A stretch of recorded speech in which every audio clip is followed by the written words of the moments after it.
You are listening to Hot 1240, Hot News Talk Radio, Clutch with Keon Rose. So much has happened in the world of sports since we last spoke. So many things, including the Cubbies. They did it. They finally did it. And I don't know what this means for the Cubs. Like, they're definitely a very popular baseball team. Always have been, right? Despite the lack of championships since 1908. And I feel like maybe even that was part of the draw.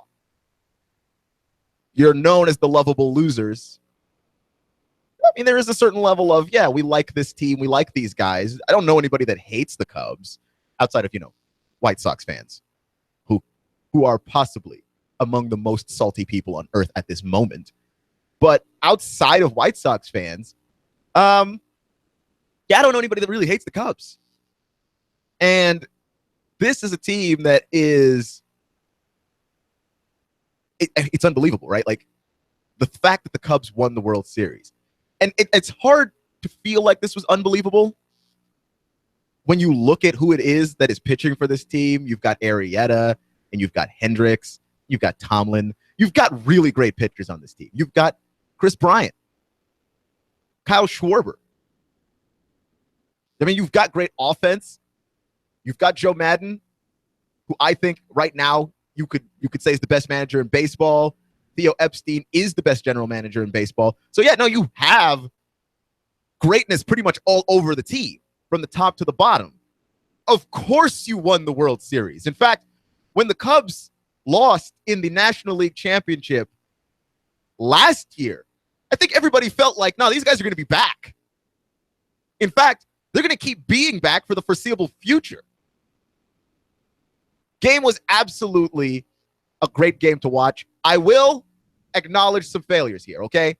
I fell asleep during the rain delay. And when I woke up, basically the game was ending. I knocked out during the rain delay. Look, it's late. That game is late, and I got to be up in the morning, and I was trying to stay awake. I was watching the game on my computer, and I may or may not have nodded off during the rain delay. It was a long rain delay. Really, a rain delay in the World Series? I mean, that would happen in a game involving the Cubs. But somehow, the Cubbies come out on top. And despite, by the way, they erased a 3-1 deficit. And I was picking the Indians from that point up until the Cubs won the World Series. And part of that is just the history. Like, something's going to go wrong here. And I keep waiting for the other shoe to drop, even though I never got the impression that the Cubs were actually bad enough to lose the series like that. In fact, you get the feeling like the Cubs were the better team all along. You just can't trust it because of the history. But I guess now that everything has been broken, it's been a great 2016 for sports. And one of the things in the Game 7 that's good to note is that the Indians came back in that game. I mean, the Indians are a really good baseball team. The issue here with the Cleveland Indians is, they coming back? Are they really coming back? Because I don't know. Right? Like, we know the Cubs were basically built to be here forever. They were here. I mean, they're going to be here for a very, very long time. That was the design. The Indians, I don't know if the Indians were built quite that way. And honestly, I don't know very much about the method used to put together that team. I mean, Theo Epstein is a guy, you can pretty much read his methods and what he wants to do with the baseball team. He's pretty transparent about that stuff, more or less. And he's a guy that's pretty friendly with the media. So you're bound to get some good quotables. Cleveland, not as much. I mean, you just have certain guys that are certainly celebrities in their own right.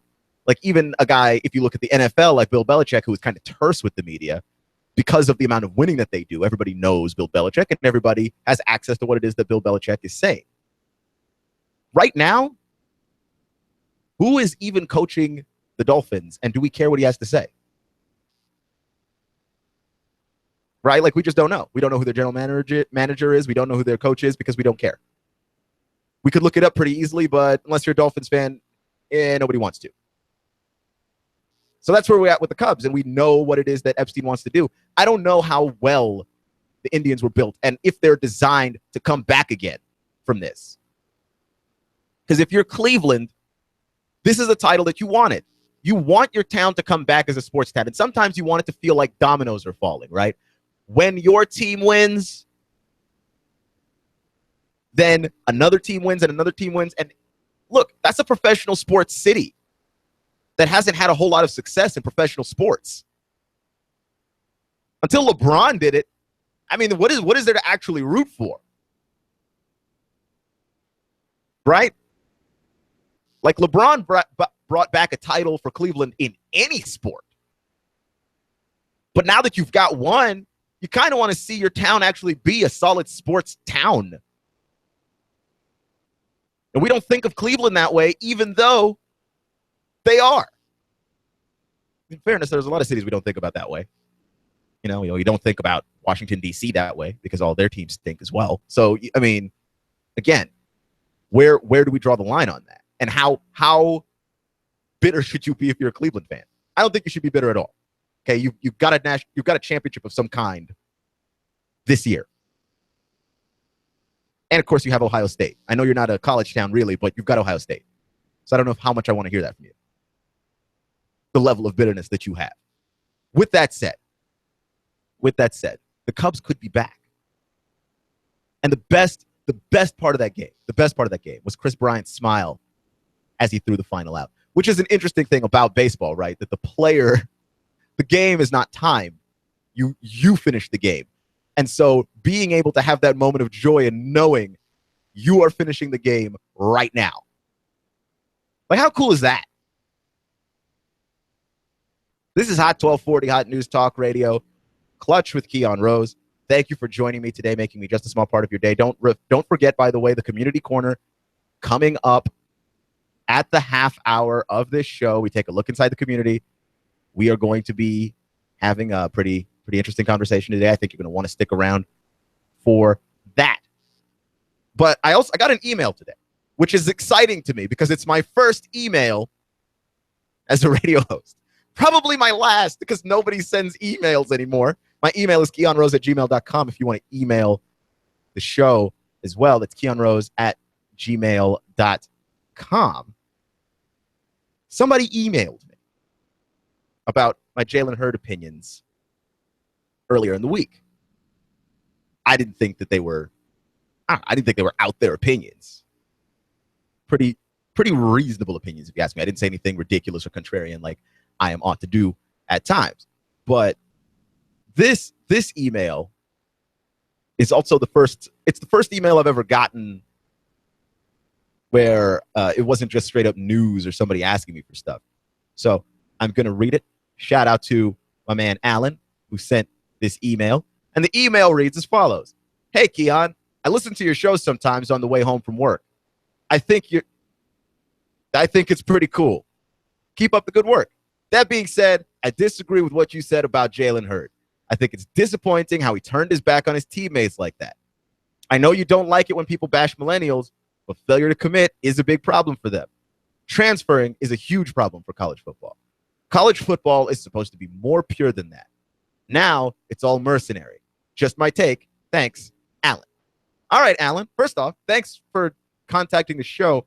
You realize we have a phone number, 423-800-8949. Call us. We can have this conversation on the phone. But regardless, I understand that it's not like the most popular opinion. I don't think transferring is the problem with college football, especially when you think about what it is that coaches are able to do. Coaches end up showing up at your house and being some kind of slick car salesman. They sell you on the dream of playing for this school. They sell you on the dream of playing time and scouts looking at you and all of this stuff. And say you're a 3-star athlete. You're a 3-star running back. If a coach promises you a scholarship as a 3-star running back and you have not signed anything yet, that coach can turn around and hand that scholarship that he promised you to a 4-star guy that plays your same position. And why wouldn't he want to? He's trying to win. If he can get a better athlete to commit than you, he's going to do that. But there is no loyalty in this. And I think that we want it to be some form of, there's supposed to be some form of, like, we do this for the team. We do this for the loyalty of it. And we just closed our eyes and blinded ourselves to the fact that this is a business. College football is a business, just like the NFL. Coaches are getting paid. Well, how much do they pay Butch Jones? What, 4.9 mil? College is a business. Coaches are getting paid. Athletic directors are getting paid. TV networks are getting paid. The commissioner of the NCAA, Mark Emmert, and the commissioner of the SEC, Greg Sankey, they get paid. And they all get paid because college athletes play football for free. So when an athlete is doing something that might make them money in the future, that might benefit them down the line, I'm honestly not looking at this and going, yeah, now it's okay for guys not to make business decisions. The rest of this thing gets to be a business, but if you're actually playing on the field, if you're putting your body on the line, not for you. It's not a business for you. You need to play for the loyalty. You need to play for the heart. And there's more things to consider than just Jalen Hurd and his teammates. Maybe Jalen Hurd has had issues with his teammates. I don't know. There's a lot of unsubstantiated rumors flying out about that, right? Even the touchdown that Jalen Hurd scored in the South Carolina game, Jalen Hurd gets up and his teammates are just kind of, touching his helmet. Like, nobody is excited that he scored a touchdown. He walks back to the sideline. It just feels like there's this weird tension everywhere. Maybe I'm just reading too much into it. That's possible. And again, like I said, these rumors are unsubstantiated. I don't have a source inside the Tennessee locker room. Okay? I do have a journalism degree, but I don't get to make trips up to Knoxville every single day. I don't have any sources in there. I don't know anything. I'm as blind as you are on that. But I will say that if Jalen Hurd has had a tense relationship with his teammates, what loyalty? And furthermore, say he had a great relationship with his teammates, but he felt like the coaching staff betrayed him. What loyalty? If Jalen Hurd screws up his NFL prospects because of loyalty, that doesn't make any sense. Nobody does that. Nobody does that. If you were coaching a football team too, and every single game gets you closer and closer to the game where they fire you. Because even if you're Nick Saban, every game you coach is a game closer and closer to the day they fire you. Even Nick Saban thinks so. If Nick Saban had back-to-back horrible seasons at Alabama, let's just say, for no good reason, right? Just everything goes wrong. I don't think Nick Saban gets as much leash as you think. If he's got some bad losses to some bad teams, he'll have more leash than most guys. But a lot of this is, I'm coaching every day to the day that they fire me, right? There was a point this season where I'm looking at Kirby Smart and I'm going, Kirby Smart, this is his first year. There's no way we have any talk about, did we make the right decision with Kirby Smart? But Kirby Smart's about to walk into Kentucky after losing to Vandy early this season, after barely escaping Missouri, after losing to Tennessee, a loss that is getting to be, by the way, worse and worse by the second. Yeah, Kirby Smart's job not looking good. He's not in danger. They're not going to fire him this season. But yeah, Kirby Smart puts together another season that looks like this one, and we might have some conversation. Because there's a lot of fans that were like, what was wrong with Mark Richt? What was wrong with him? Nothing. How did we end up with Kirby Smart? And people are going to think of Kirby Smart at Georgia the way that Tennessee can think of pick a coach. If you're a coach and your neck is on the line, you better believe you lie to kids and move scholarships around and drop guys without any reason, which you can as a coach. You would do it too. There's no loyalty here. Coaches make football/business decisions regarding, college athletes and kids all the time. And they have no control and say in the matter. None. But if a guy chooses to transfer, we've got a deal. And I understand that a lot of people have a problem with him transferring in the middle of the season. My thing is, why wait? If we all know you're going to transfer, what are you waiting for? Is it rude to transfer in the middle of the season? Yeah, it doesn't look great. Is it wrong to transfer in the middle of the season? Does it actually say something about your moral fiber that you transferred in the middle of the season? No, it doesn't. Because if you're not any more or any less a quitter because of when it is that you decided to transfer, there's going to be a lot of people that will view you as a quitter regardless of what day it is that you choose, whether it is yesterday or after the season's over, after the bowl game. There's going to be many people who are going to call you a quitter and criticize your decision. Their problem isn't with when, it's with what. They don't want you to transfer. And I'm looking at a lot of those Vol for Life people and going, you guys right now looking a little bit ridiculous if you're actually mad at Jalen Hurd and expected him to sit through this. Because he is that guy. Like people, the rumors, again, rumors, unsubstantiated rumors and wild, aimless speculation. It is the best thing to do in sports. But Jalen Hurd's got a very big ego and nobody really tells him no, which he's not alone in. This is athletes. This isn't millennials.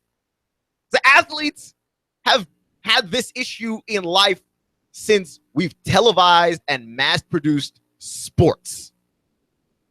Everybody tells athletes that you're the greatest thing ever. And it goes straight to their head. Why would Jalen Hurd somehow be insusceptible to that? How is it that he would be immune to that? He wouldn't. It goes straight to his head. As it would on anybody. If you had somebody telling you you were it since you were like a kid and that's never really proven itself to be untrue, why would you think any differently the moment you got to school? Where there are more people adoring you. You're listening to Hot 1240 Hot News Talk Radio, Clutch with Keon Rose.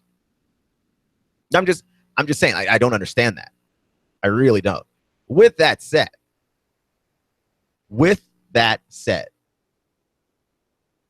there is something to be said, right, about what T. Martin said about Jalen Hurd a couple years back. T. Martin called Jalen Hurd soft. And I remember a lot of people were up in arms about that. Mad about that. Yeah, T. Martin called Jalen Hurd soft, and T. Martin just keeps bad-mouthing Tennessee, even though he won a title here. Like, why is he doing this?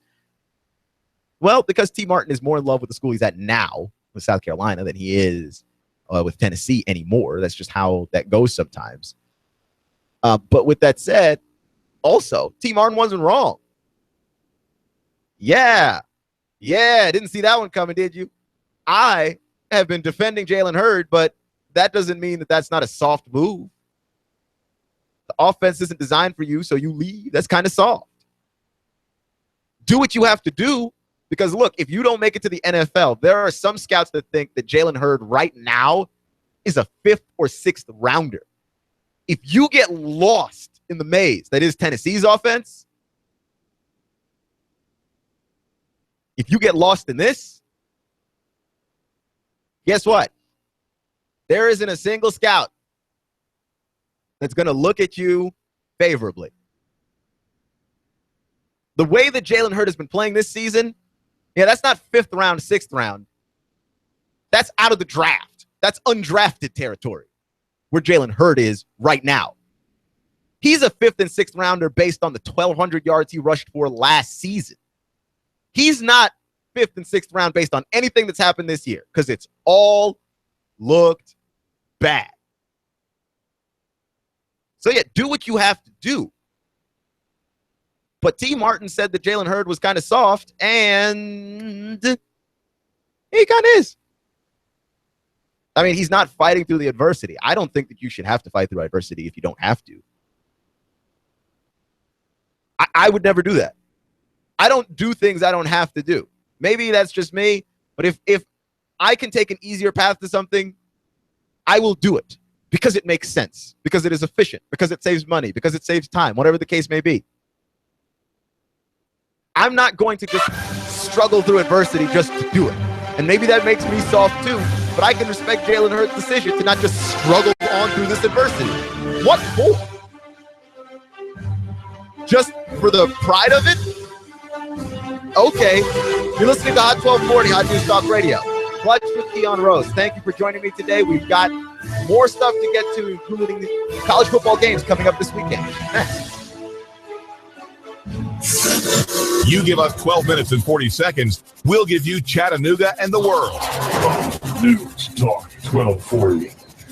A $500 gift card. $500? What? That's right, Bunky. A $500 gift card from a store of your choice. The agents at Exit Realty Scenic City are confident they can sell your house. They can do it in 99 days or less. If your listing proves a slowpoke, they will give you a $500 gift card. No one works harder for you than agents at Exit Realty Scenic City. Licensed in Tennessee and Georgia. Exit sells quickly all types of commercial and residential properties and vacant land. Looking for a dream home, or maybe you're just a first-time home buyer? Let an agent get you started today on your house search. If you're a real estate agent looking for a change, see what Exit can do for you. Training, technology, branding, culture, and financial freedom. Again, Exit Realty Scenic City. Call 423-551-EXIT to learn more. Call 423-551-EXIT and learn more. Terms and restrictions may apply. Cash, cash, cash, and more cash. Rick Davis has the cash when you sell gold, silver, diamonds, rings, and jewelry. Sell Rick your precious metals today and lock in your price. Hey, Rick Davis will trade your cash for shiny, brilliant, and heavy gold. Gold cheaper now by $100 an ounce. Join the Rick Davis Silver Bonanza too. Prices so low, the Lone Ranger is bound to gallop in, Kimosabi. Hey-ho, silver, away! The markets are changing, so buy now. Cash, cash, cash, and more cash for your silver and gold, gold, gold. Rick Davis, 5301 Brainerd Road. That's 5301 Brainerd Road. Rick Davis Gold and Diamonds. Oh, and cash, cash, cash. You know where it is. Hey-ho, silver, away! You want more business. You want to increase your bottom line. You want to spend less on advertising, imaging your business, and general expenses. You need Trade Bank. Trade Bank of Chattanooga. Trade Bank. Call now to get access to nearly 400 local businesses. Trade Bank. Call 877-2202. 877-2202. Trade Bank. You want to increase your cash flow, your competitive edge, attract new customers, and build a loyal customer base. You need Trade Bank of Chattanooga. Call right now. 877-2202. When you join Trade Bank, you'll get the benefit of free advertising in our monthly magazine, tradebank.com, emails, and mailouts. Join Trade Bank now and receive your Trade Bank debit card with trade credits to spend any way you want with our wide variety of Trade Bank partners. For almost 30 years, Trade Bank has been your voice for small business, a member of the American Bankers Association, and in good standing with you. Trade Bank of Chattanooga. Call now for a free consultation, 877-2202. That's 877-2202. Trade Bank of Chattanooga. Expect some clouds with a spotty shower sprinkle possible through your nighttime. Don't expect much, though. Overnight lows into the lower to middle 50s. For Friday, more sunshine, low breeze out of the north. Not as warm, but comfortable highs lower to middle 70s with more sunny and pleasant weather for the weekend. Get your home in shape for the season with huge savings right now at Lowe's, where you'll find great deals on all of your winter needs. So hurry into your neighborhood store today to make your home happy all season long at Lowe's. And I'm Sourcine 12 Chief Meteorologist Patrick Orr. On AM 1240, Hot News Talk Radio. Hot News Talk 1240. AM 1240 Hot News Talk Radio, with your chance to win $124 in cash and $124 in food every week with the Hot News Talk Radio 1, 2, 3 NASCAR contest. Hot News Talk 1240. All you have to do is guess who's going to be first, second, and third place in the upcoming NASCAR Sprint Cup race. If you guess it, you'll hear your name live Monday morning at 11:30. Then call AM 1240 Hot News Talk Radio to win. Enter your guess right now at Rick Davis Golden Diamonds, 5301 Brainerd Road, Chattanooga. Diesel off-road technology, Saudi Daisy. For your four-wheel drive and truck needs. Stuff and upholstery with premium rubber foam. Amigos Mexican Restaurant next to Staples and Hickson. Drink specials during the race. Cell Surgeon, the Broken Screen Doc. And Shooter's Supply, 4824 Hickson Pike in Hickson. Hot News Talk 1240. Enter your guesses now and listen to the race live to win $124 in cash and $124 in food from Chattanooga's official NASCAR radio station. Hot News Talk 1240. I love NASCAR. Hot 1240 Hot News Talk Radio with your Hot News Now update. A gunman burst into a Cleveland Cash Advance location, robbing the store clerk and making off with an undisclosed amount of money. The clerk was not harmed, but the gunman is still on the loose. The Chattanooga City Council has announced they'll be meeting early on the historic Election Day on Tuesday. Instead of meeting at 6 p.m., they'll be meeting at 4 p.m. That was unanimously approved by all the City Council people. Early voting coming to a close soon, but record numbers have been turned out for the election stations here in Hamilton County, and CARTA will be offering free bus rides on Election Day. The Hamilton County School Board is set to choose a new superintendent soon, and today they might actually choose Superintendent Kirk Kelly as the new superintendent. Currently, he's the interim. This could also save the money on hiring a search firm, as the superintendent could be right there in their own office. If it's going on in the Tennessee Valley, it's going on Hot 1240 Hot News Talk Radio. Gas prices holding steady. Like us on Facebook, get us on TuneIn. Martin Truex Jr. is off the pace and he is headed to the pit lane. Elliott Collins around the outside.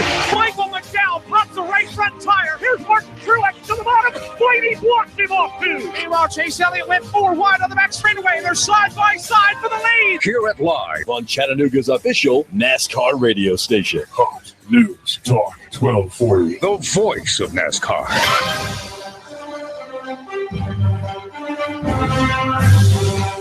This is Hot 1240, Hot News Talk Radio, Clutch with Keon Rose. Thank you for joining me today. As you now know, it is time for the Community Corner, where we get to look into the communities around the greater Chattanooga area, because, of course, there are no sports without communities. On the line with us is Kelly McGraw from the Chattanooga Child Advocacy Center for Hamilton County. Right. How are you doing today, Shelly? I'm great. How are you, Keon? I'm doing pretty good. We've got some questions here for you. Awesome. Okay. Well, again, welcome to the Clutch Community Corner. And we are here with Shelly McGraw, the director of the Children's Advocacy Center of Hamilton County, as Keon said. And jumping in here, can you tell us what the Children's Advocacy Center of Hamilton County is? Absolutely. So the CAC is very excited to be celebrating our 25th anniversary in 2016. And we are the local agency that serves kids who are alleged victims of child abuse, be it severe physical abuse or sexual abuse. We have a variety of programs, but essentially we are here to take care of the most vulnerable kids in our community. That is awesome. So can you tell us a little bit about when you say abuse, like how does one get involved with the CAC from that perspective? Sure. Well, the first and most important thing to know is that we are a nonprofit agency. So I don't carry handcuffs with me. I can't take any kids away. I can't arrest anybody. So it's very important that our agency partners closely with other community folks, government entities in particular, like the Department of Children's Services and our local law enforcement. So when kids come into the Child Advocacy Center, they are actually referred by DCS or local law enforcement or perhaps another government entity to make sure that there are adults who are legally charged with dealing with child abuse working this case alongside us. But we try to do that job with a lot of heart and really taking care of the entire family so that they don't have to go from place to place to place, like the police station or an attorney's office or a separate therapy office, to get all of the services that they need. They can come to one place, and all of those grown-ups who are supposed to protect kids can come to them. That's pretty amazing. So it is, yeah. Can you tell us a little bit about, from your understanding, for a child who has been in an abusive situation, what would, from your, again, understanding of their perspective, what would coming to the CAC look like? That whole process. You know, it's really an interesting question, because for so many of the kids that come into our doors, they don't know what to expect, but they walk in and they are greeted by a playroom and friendly faces, and they walk in and are so excited to see that this is going to be a little bit like maybe a doctor's visit. They're going to see people that care about them. They're going to all get stuffed animals and a snack while they're there with us. And they're going to have the opportunity to talk to our trained forensic interviewers and or our nurse practitioner about what may have happened to them. And they're going to be believed, which is really important. They're there to tell their story and to have somebody listen from their perspective and to be on a developmental level with that child. And then if they need to come back and have further services with us, they can come back for therapy, and their family members who are not the offender can come back for family advocacy help with whatever that entire family is going through. So it's a really beautiful process. Even though we're in the midst of a terrible situation for this child, we like to think of ourselves as a light of hope in the midst of all of that. That is pretty amazing. And again, you're listening to AM 1240 Hot News Talk Radio. This is Clutch with Keon Rose, and this is the Community Corner. On the phone with us, we have Shelly McGraw, the director of the Children's Advocacy Center of Hamilton County, and we're talking a little bit about what those services are and what the resource of the Child Advocacy Center is and what it means to young people who have the opportunity to be helped through this particular service. And so, Shelly, continuing on in our questions, we would like to ask you a little bit about some of these services. So you mentioned that for the non-offending parties, there is support. So we were talking about the process and how a youth can come in and give their story and be believed. We talked about therapy a little bit, but can you explain the significance of why having these wraparound services would be important for a youth and a family who is going through a time like this? Sure. Well, you can appreciate that if something has happened to a child that you know, 25 years ago, before the CAC existed, that parent would likely have to talk to law enforcement, have to talk to the Department of Children's Services, have to seek out a therapeutic environment, and may not even know where to turn in terms of advocacy to help them navigate this very complicated system. Now that the Children's Advocacy Center exists, and for the last 25 years, we're there to help that child tell their story. Come in, tell the professionals what's happening, and then also we have adults on staff who are helping the adults in that child's life navigate that sometimes confusing, sometimes scary, very governmental system of what may include court, may include dealing with various orders of protection, may include working with a lot of different folks, and we are one place that they can come and get a lot of those answers that they need. That is amazing. Another question that I have, how then would you recommend families with kids who may have or suspect that there may have been abuse, how would you recommend they go about the process of getting that story where it needs to be? So the first thing that people may want to do is look on our website. Our website is cachc.org. And there's some information on there that are resources for parents or family. One thing that they may want to do is sign up for one of our classes that we offer through our community education department. to teach parents and professionals about how to recognize and respond appropriately when they think that they may be dealing with a child abuse situation. The most important thing to know is that any adult in Tennessee that even suspects abuse might be occurring, they are mandated reporters, and they need to call that suspected abuse into the child abuse hotline. That number's really easy to remember. It's 1-877-54-ABUSE. And there's also links on our website to take people to the appropriate places to make sure that those reports are made and that they are reaching out for the help that they may need. Obviously, we always tell folks that if they're in a dangerous situation, they need to make sure they call local law enforcement or even 911. So, Shelly, if you can tell us a little bit, and again, you're listening to AM 1240 Hot News Talk Radio. This is Clutch with Keon Rose. This is Janelle with the Community Corner. And again, on the phone, we have the wonderful Shelly McGraw, director of the CAC here in Hamilton County. And we're talking a little bit about child abuse and reporting and prevention. Shelly, can you tell us why it would be important to let the professionals handle the questioning? Why, if I'm a teacher or if I'm a doctor or an uncle or an aunt who just cares about this kid, why would I want to send my child to a professional when I could just ask them all of the tough questions myself? Oh, that's a great question. I'm glad you asked that. There's a couple of reasons.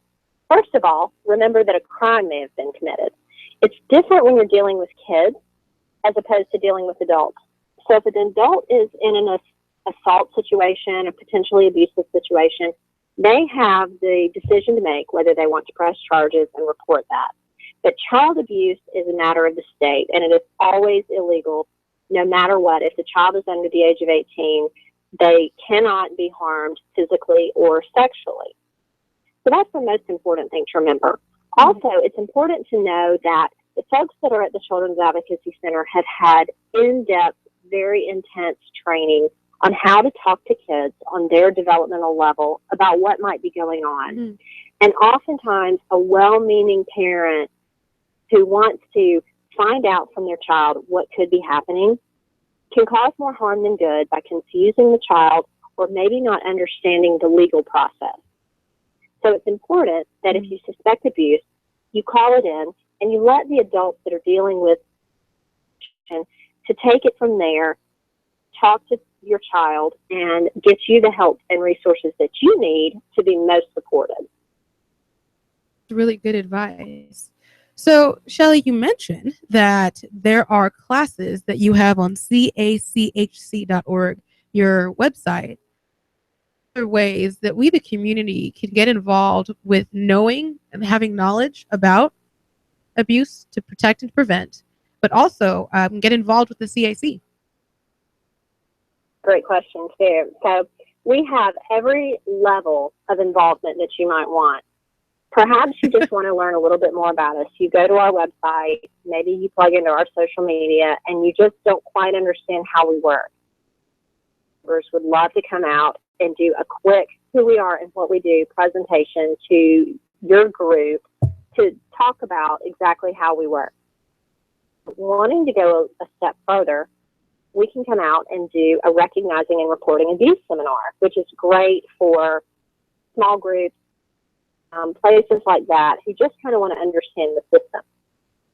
And then for folks who really want to dig in with us and learn more and truly learn how to protect kids in their community, they can sign up for a Stewards of Children class, which are on our website, or they can contact us about volunteer opportunities or some of our special events that we're doing constantly in the community, because we believe we're one of the best kept secrets around, and we want to make sure that the whole community knows that we're here to help and we want to protect kids. That is awesome.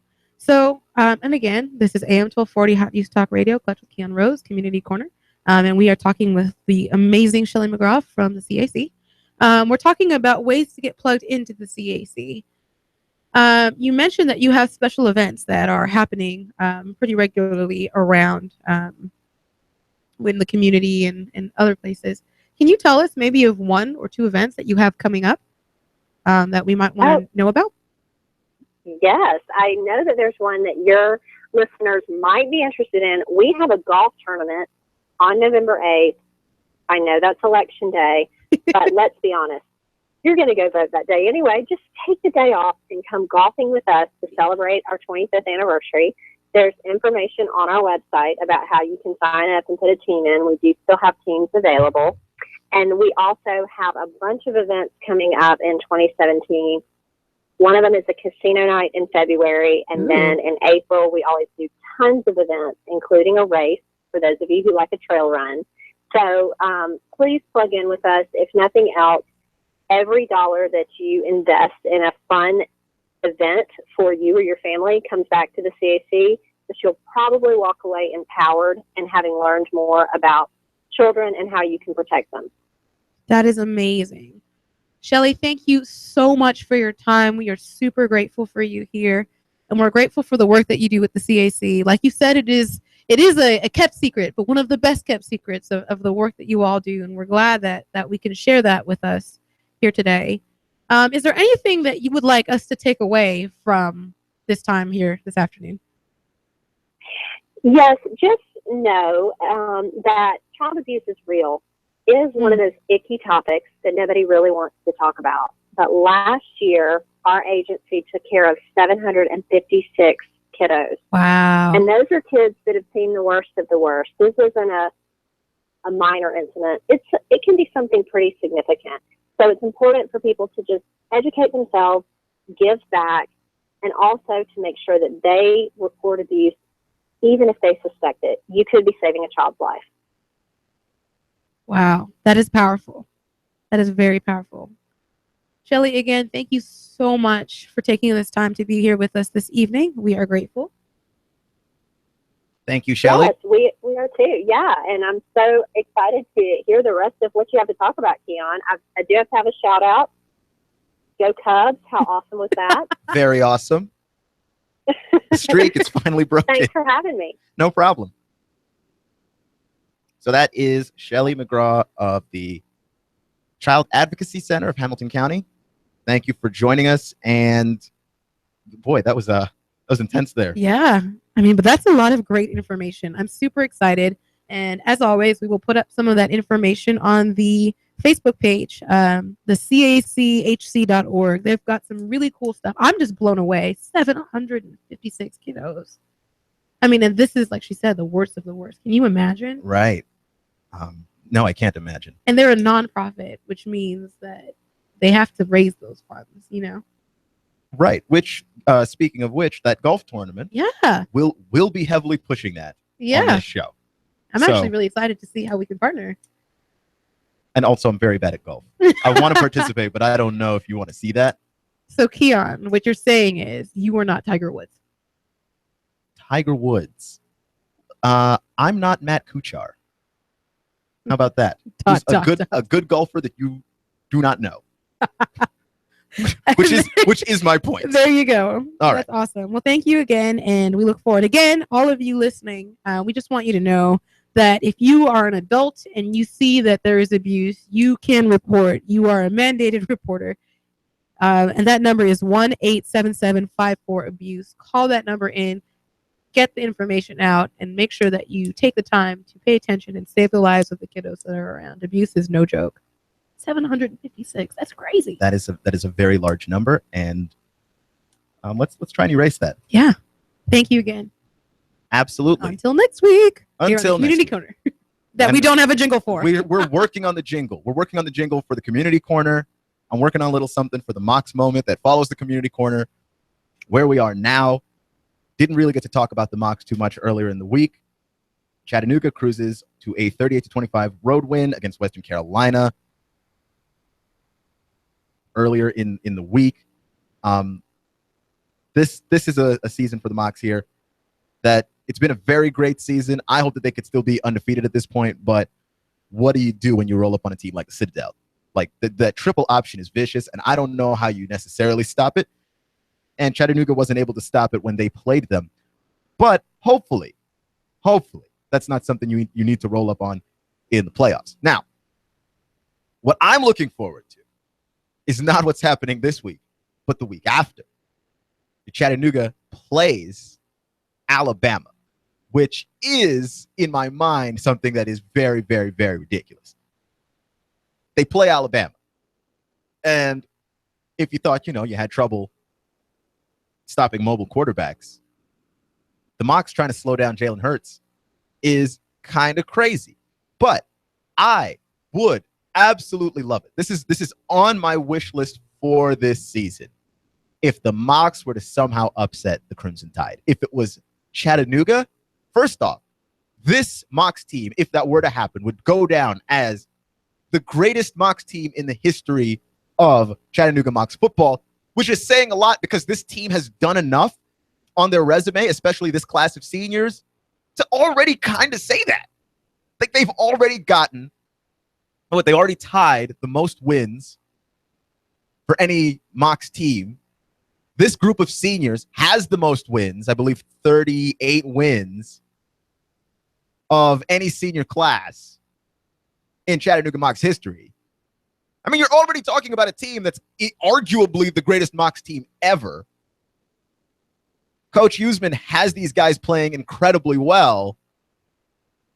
If you were to add the cherry of Bama to the top of that cake, you would make my life. And of course, basketball is right around the corner, which I'm trying to find enough time to wiggle my way over to the NBA somehow. I'm trying to figure out how I'm going to segue this into NBA talk. Because tonight, or Friday rather, the Mocs are going to be playing Covenant in an exhibition game. So I'm very interested in that, seeing how these group of guys gel together, because you have a lot of the same faces from last season showing up, and the Mocs will probably, I'm not going to make any proclamations from this point out, probably return to the NCAA tournament again, you would have to think, if everything goes well, they win their conference tournament and all that. Another thing is that they've added a number of new guys, and I just want to see how it is that this team gels, how they work in the future of Mocs basketball with the present of Mocs basketball, and hopefully build on what it was that they started last year. Because Matt McCall did an incredible job in his first season as Mocs head coach. I hope that he can continue to take this further before some other school comes and scoops him up and ruins my life. But regardless, that is an incredible job by the Mocs, and I'm looking forward to a lot this season. I don't have a Mocs full season breakdown as yet, but I am working on it. Furthermore, we've got a few big games happening tonight in football and basketball. Football, you've got Thursday night football. You have the Tampa Bay Buccaneers, right? And the Atlanta Falcons. And if you recall, week 1 of the NFL season, Buccaneers, Falcons, I picked the Falcons to win that game. I thought the Falcons were the better team. The Falcons went out and lost that game, which, of course, that would happen, right? That is exactly what would happen. The game is hideous. The game is ugly. And when the game is hideous and ugly, who else comes out on top of Jameis Winston? Because wasn't that every game that he played at Florida State his last season there? Basically. Jameis Winston is perfectly cool with hideous and ugly. But I don't think we're going to see hideous and ugly from the Atlanta Falcons this time around. They found their footing since then. They're now 5-3. Arguably should be 6-2 if you call that pass interference on Richard Sherman in Seattle. So you've got a Falcons team that is much better than their Tampa Bay counterpart. And the Tampa Bay defense, boy, let me tell you something, looks awful. Something awful. They are, that secondary especially, incredibly bad. Did you see the Raiders last week just roll in there and rip them to smithereens? They could not stop Derek Carr. And while, Derek Carr's got one great Alabama receiver, Amari Cooper, Matt Ryan's got the other one, Julio Jones. And I think Julio at this point is better than Amari. Just saying. And Julio's leading the team with 4 touchdowns. Matt Ryan, by the way, totally cool with spreading the ball around. Yeah, I think the Falcons take this one, and it ain't close. And, of course, now we're rolling up on the last minute of the show. Right? The other big game, the NBA game. Revenge! Russell Westbrook, Kevin Durant.